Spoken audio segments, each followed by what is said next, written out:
mal organisation mondiale bi.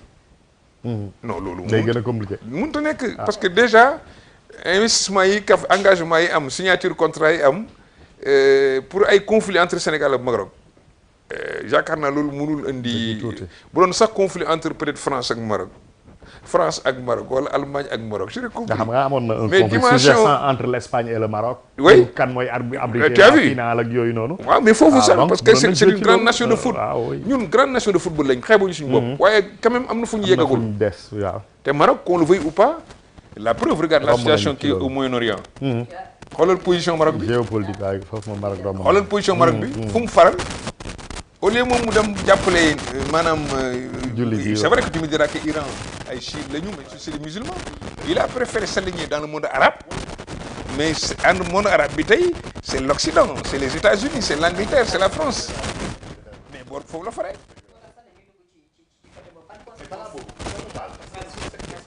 koy Diomaye am na lu ci am solo suñ delloo defee un peu de l'histoire nga xamante ne lu mu dund la wax na Abdoulaye Wade naka la jàppee woon son en tout cas naka lay def ak Idrissa Seck mais il y a eu également le rôle de l'Assemblée nationale bi nga xamante ne moom jamono jooju foofu la nekkoon mais également ñi nga xamante ne moom lañ doon oowee faucon un terme que j'ai toujours récusé pour man soo nee faucon rek yow jël nga parti mais donc ñi nga xamante ne autour de Abdoulaye Wade également dafa amoon ay cadres du parti démocratique sénégalais yoo xamante ne dafa am un combat bu ñu doon mener aujourd'hui autour de Diomaye peut-être qu'il y a la coalition Diomaye président nga xamante ne bokk na ci source apparente conflit bi mais ñoom actuellement ils sont très discrets et Diomaye semble également esseulé dans son combat ou li nga xamante ne moo ko opposé à Idrissa Seck donc est-ce que ci loolu Ousmane Sonko ci menaces yi mi ngi naan ñu dellu dans l'opposition parce que mais mënuñ cohabiter en tout cas ni mu waxee la cohabitation douce koo xamante ne dafa bàyyi totalement la ligne du parti d'ici à novembre c'est peut-être 6 mois encore 6 mois yooyu noonu naka la bon après dafay dellu si rek waaw xam nga Ousmane jàpp loolu foofu jàpp naa ni li ci Diomaye di seet pour dàq Ousmane Sonko loolu la ci seet parce que su ko dàqee dara desatu ci mooy moom moo jël l'initiative dëgg-dëgg de la rupture alors que gis nga moom mi ngi fexe nu mu koy naxee pour mu delloo si ak yooyu noonu mais donc Assemblée nationale bi nga xamante ne elle semble tout acquise à Ousmane Sonko te autour de il n'y a pas ce gouvernement politique autour du président Diomaye en tout cas ci li ñu gis pour mener un certain combat soo seetloo Ousmane Sonko rek moom mooy génn di wax su gis nga Diomaye su defee une publication sax gis nga niñ koy attaquer niñ koy songee loolu noonu est-ce que du fragiliser dëgg-dëgg au-delà nag de toute la symbolique de l'État que lui incarne est-ce que du fragiliser Diomaye devant Ousmane Sonko et le parti Pastef. Ça ne fragilise que la République. Parce que en réalité Diomaye fragilité am aujourd'hui mooy fragiliser le chef de l'État c'est-à-dire le président de la République et donc par ricochet la République ñi koy def te kenn artuwu leen ça veut dire que lu ñu bëgg la que ñuy sàll ñu président bi yaakaar ne am nañ immunité bu leen permettre loolu benn immunité permettrewul kenn ñuy outrager le président de la République y compris des députés waaw y compris des députés mais li ma jàpp rek mooy peut-être Diomaye nekkul ci disposition wu créer crise ñàkkul analyser na situation bi xam na le pour et le contre wala am na ay conseillers yu ko wax ne ko jaru ko wala jotagul wala moment bi la bataille serait perdue parce que Sun Tzu daf ne il ne faut engager la guerre que si on la gagne. On est sûr de la gagner. ñàkkul ci loolu la ñu nekk. pour dellu gannaaw tuuti def parallélisme. kaaw président Abdoulaye ak Idrissa jàppoon nga ne ay cadre parti bi ñoom ñoo nekkoon il y avait au moins des faucons donc des gens qui étaient solides autour du président Wade. non c'était moo tax ma la koy wax. foofu laa lay leeralal pour nga comprendre. yow mi ci gars yi ci la en réalité ñi ngeen doon tuddee faucon. mun naa jàpp ne c'est des recrues. xam nga nettali naa la fii ne la Madame président Abdoulaye était dans une disposition d'étoffer autour de lui une force qui pourrait peut-être faire face à Idrissa. Qu'est-ce qu'il a fait? C'est pas le parti. C'est pas le parti. Farba Senghor, c'était pas à l'époque le parti, c'était à la limite le fils de Madame Wade, affectif. Il a fait venir Ousmane Gom, qui était en rupture de banc depuis. Il a fait revenir Cheikh Tidiane Sy. Il a fait revenir Souleymane Ndéné Ndiaye. Oui. Ñooñu Lamine Ba également. Non, Lamine Ba était Lamine Ba était un élément du parti, et Lamine Ba, n'oublie pas que il fait partie des acteurs principaux.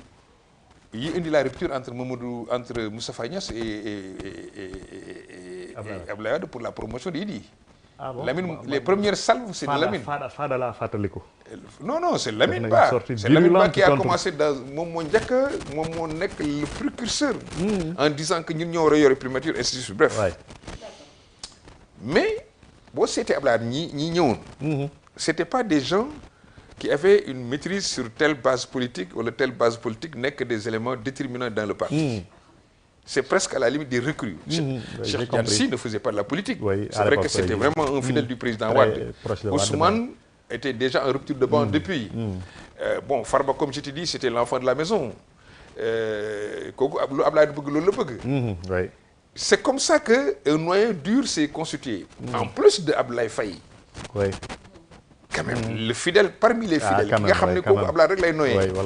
mais Lolo, c'était comme il n'a pas pu. Mahmoud Saleh également, lui qui a théorisé le coup d'état rampant. Waouh, mais Mahmoud c'était une autre affaire. Parce que pour moi, Mahmoud était dans l'infiltration. La preuve,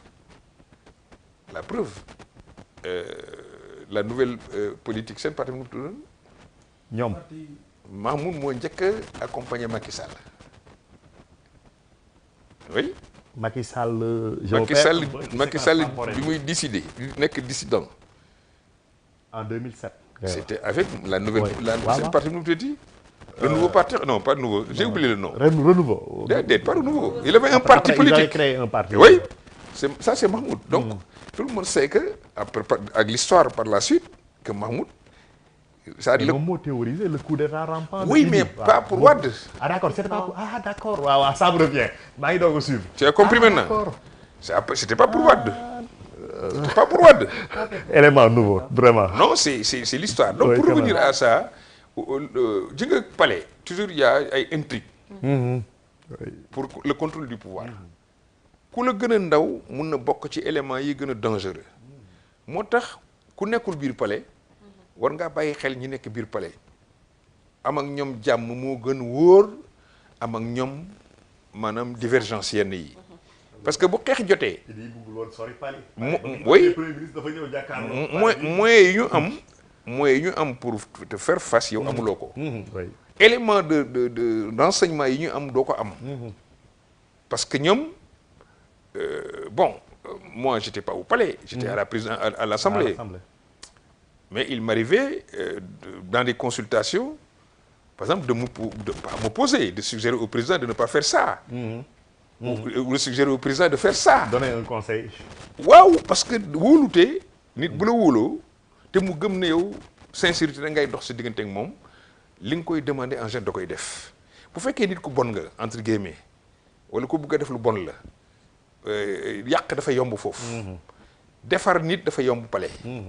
Parce que le pouvoir du président Morey, peut-être que Ousmane, c'est l'erreur qu'il a commise, et ce que certains de ses amis lui reprochent, c'est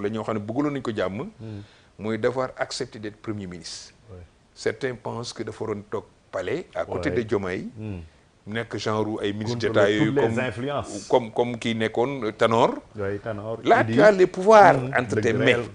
Le pouvoir réel. Primature. Fonctionnaire nga rek bu ñu affecté quelque part confie ay responsabilités. Loolu moo indi peut-être la situation de frustration. Oui, foofu tam il sera rek il sera toujours Malick Ndiaye assemblée fii Sénégal assemblée nationale amagul dayo boobu réew africain yi assemblée amagul dayo boobu surtout dans la maanaam les pays francophones. Dans les pays anglophones l'assemblée compte. Au Ghana l'assemblée compte. mais fii assemblée bi ñëpp dañuy dépendre ci leader politique bi ni ñuy falee député yi la dañ leen di fal ay liste or vraiment une vraie démocratie dañ waroon di fal les députés par circonscription sur une liste majoritaire à 2 tours au moins pour mu jox leen légitimité pour que boo demee assemblée nga xam ne yaa fa yóbbu sa bopp kenn yóbbuwu la fa nga am sa dignité mais fii yaa ngi neexal wala rogoraay jaru bu investir yu jotee pour ñu bind la ci liste boo xam ne da nga mën a jàll loolu moo tax député yi dañ naan député diw dañu waxoon ne fii député Sonko moom moo doon wax député Macky Sall ñoo fi ne mais tey député Sonko ñoo fi ne la preuve moom nga xam ne man maay assemblée voilà di ko ndamoo te da doon wax naan député Macky Sall loolu mooy la situation que nous vivons espérons que ça va évoluer au profit du Sénégal mais man day ni ma gisee situation bii jàpp naa ne man daal damay xaar décembre quoi waaw. bon moi je ne sais pas ndax da ngay génn ci parenthèse bi non dama bëggoon man kay non man j'avais juste ay questions des questions économiques mais bàyyil kon ñu dem foofu noonu ok.